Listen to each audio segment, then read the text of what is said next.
Many of the models that we encounter will be symmetrical.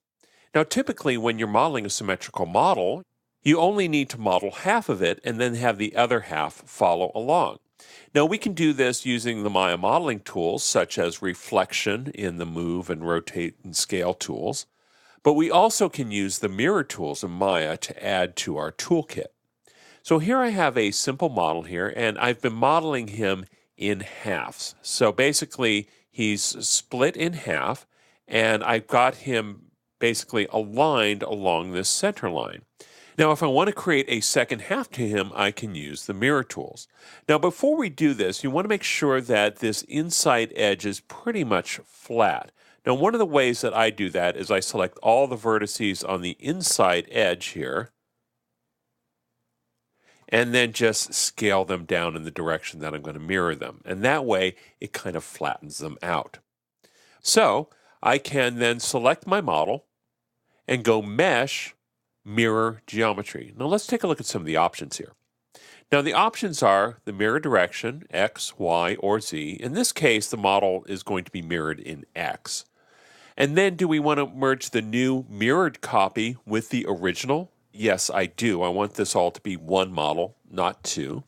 And then do we want to merge the vertices? In other words, do we want it all connected together? I'm going to do that.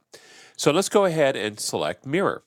And when I do, it automatically mirrors my geometry. And this turned out pretty well. So let's take a look at some of the controls for the mirror node. I'm going to go into my attribute editor and find Phaly Mirror 1.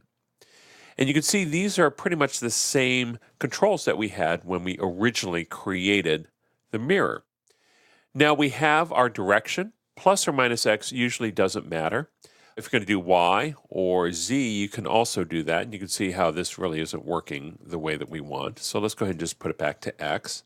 And then we have a merge threshold. Now this is kind of like your error control. So if your vertices aren't perfectly aligned, this is the tolerance into which they will align. So if I dial this up, you can see how things start merging that I don't want to merge. So I'm going to go ahead and put that back down. And then we also have a merge mode. Do we want to merge the border vertices or do we not want to merge them? And if we don't, take a look at the model here. And when we don't merge vertices, basically you're going to get a double edge along the middle where the character is not merging. But I'm going to go ahead and make sure that he merges, and so now we have a pretty complete model. Now, one of the things you'll probably encounter with this is you can see here in the light that I can see the seam of this character. And that's just because of the way that the normals of the character are working. In other words, they're not aligned along that seam. So we haven't really worked with normals a lot, but basically they're the thing that smooths out the model, that shows the model the direction that light will reflect. So if we select the object here and we go Normals, Soften Edge, it'll go ahead and smooth out the entire model. So if I do that, it'll soften the model, and now we won't have that visible seam. Okay, let's move on to the next tool, which is Mirror Cut. Now this is basically the opposite. It will take an object and cut it in half and try to mirror it. So if we go Mesh, Mirror Cut, let's take a look at the options here. Which plane do we want to mirror along? In this case, YZ, which is basically will mirror along X. And then manage the vertex threshold. So I'm going to go ahead and do a mirror cut. And what this does is it basically cuts the model in half, and it calculates the center, and it tries to get this as centered as possible. So right now, if I want to absolutely cut this in half, this is pretty much it.